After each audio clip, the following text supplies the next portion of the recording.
কুমিল্লার নাঙ্গলকোটে বিজয় দিবস উদযাপন করা হয়েছে। সোমবার উপজেলার জোড্ডা পূর্ব ইউনিয়নের শঙ্করপুর তালতলা নিউ হ্যাভেন একাডেমির উদ্যোগে যথাযোগ্য মর্যাদায় বর্ণাঢ্য র্যালি ও আলোচনা সভার আয়োজন করা হয়। সভায় প্রধান অতিথি হিসেবে বক্তব্য রাখেন নিউ হ্যাভেন একাডেমির পরিচালক ইমান হোসেন সবুজ। বিশেষ অতিথি হিসেবে বক্তব্য রাখেন পরিচালক ডাক্তার মহিনুদ্দিন, প্রধান শিক্ষক মোহাম্মদ খোরশেদ আলম, সহকারী প্রধান শিক্ষক আলমগীর হোসেন, সিনিয়র শিক্ষক মোহাম্মদ শাহাদাত হোসেন, রাফাত মুনতাদির, মোহাম্মদ সাইফ হাসান সাব্বির, মাওলানা আব্দুর রহমান, মরিয়ম আক্তার, শারমিন, জান্নাতুল ফেরদৌস, ওমর ফারুক প্রমুখ। 16 ডিসেম্বর মহান বিজয় দিবস 1971 সালে এই দিন আমরা স্বাধীনতা অর্জন করেছি। এই স্বাধীনতা অর্জনের বিনিময়ে আমরা আজকে একত্রিত হতে পেরেছি, লাল সবুজের পতাকা আমরা উত্তোলন করতে পেরেছি।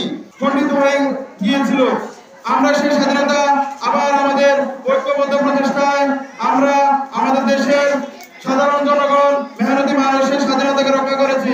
আমি আজকের এই তরুণ প্রজন্মের কাছে আমার একটাই চাওয়া, আজকের এই শিশুদের কাছে আমার একটাই চাওয়া, কারণ তোমরা আগামী দিনের ভবিষ্যৎ, তোমরা চেষ্টা করবে আমাদের এই স্বাধীনতাকে রক্ষা করার জন্য, আমাদের এই স্বাধীনতা বাঁচিয়ে রাখার জন্য।